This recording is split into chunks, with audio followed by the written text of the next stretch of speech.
भगवान विष्णु और माता लक्ष्मी की पौराणिक प्रेम कथा। भूमिका। हिंदू धर्म में भगवान विष्णु को पालनकर्ता के रूप में जाना जाता है, जबकि माता लक्ष्मी को धन, वैभव और सौभाग्य की देवी माना गया है। इन दोनों का संबंध केवल एक पति पत्नी का नहीं, बल्कि एक गहन आध्यात्मिक और ब्रह्मांडीय संतुलन का प्रतीक है। आइए इस दिव्य युगल की एक सुंदर और पौराणिक कथा जानते हैं, जो समुद्र मंथन से लेकर वैकुंठ लोक तक फैली हुई है। कहानी का आरंभ ब्रह्मांड में असंतुलन। प्राचीन काल में जब देवता और असुरों के बीच संघर्ष बढ़ने लगा, तब तीनों लोकों में असंतुलन फैल गया। राक्षसों की शक्ति बढ़ गई थी और धर्म संकट में आ गया था। इस समय भगवान विष्णु योग निद्रा में लीन थे और सृष्टि का संचालन धीमा पड़ गया था। देवता चिंतित होकर ब्रह्मा जी के पास पहुँचे। ब्रह्मा जी उन्हें क्षीर सागर ले गए, जहां भगवान विष्णु शेषनाग की शैया पर विश्राम कर रहे थे। देवताओं ने उनके ध्यान को भंग करने के लिए वेद मंत्रों का उच्चारण किया। भगवान विष्णु ने आंखें खोली, मुस्कुराए और कहा, समय आ गया है सृष्टि के संतुलन को पुनः स्थापित करने का।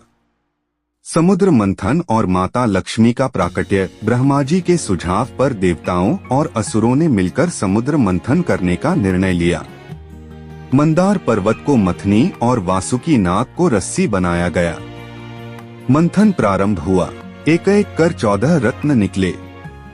जब लक्ष्मी जी प्रकट हुई तो चारों ओर दिव्यता फैल गई। उनके हाथों में कमल था, मुख पर मुस्कान थी और उनका तेज सूर्य के समान था। सभी देवता, ऋषि और असुर माता लक्ष्मी को देखकर मोहित हो गए। लेकिन लक्ष्मी जी ने अपने पति के रूप में केवल विष्णु जी को चुना। उन्होंने पुष्प वर्षा के बीच विष्णु जी के गले में जयमाला डाली। क्षीर सागर की लहरें भी जैसे इस मिलन पर झूम उठीं। वैकुंठ का दिव्य जीवन। लक्ष्मी जी अब वैकुंठ लोक की अधिष्ठात्री बनी।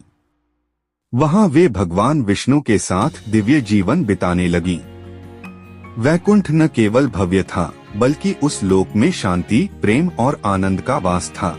देवी लक्ष्मी अपने हाथों से भगवान विष्णु के चरणों की सेवा करती और विष्णु जी सदा उनका मान रखते।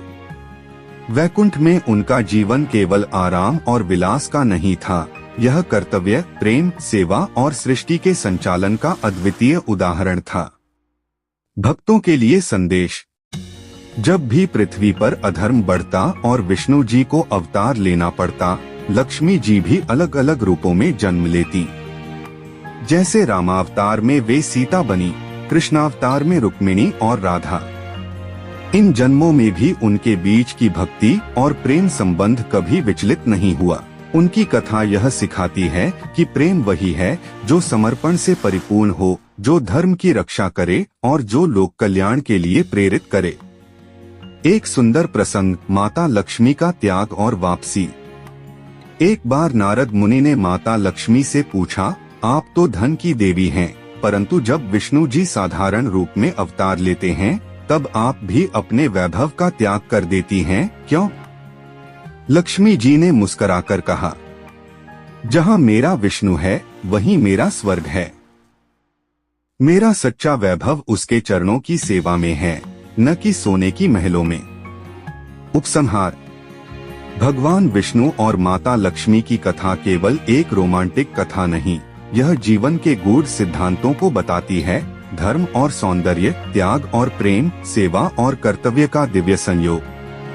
वह युगों युगों तक भक्तों के हृदय में आदर्श युगल के रूप में पूजनीय है। जय श्री हरिलक्ष्मी। वैकुंठपति श्री विष्णु और महालक्ष्मी की जय हो।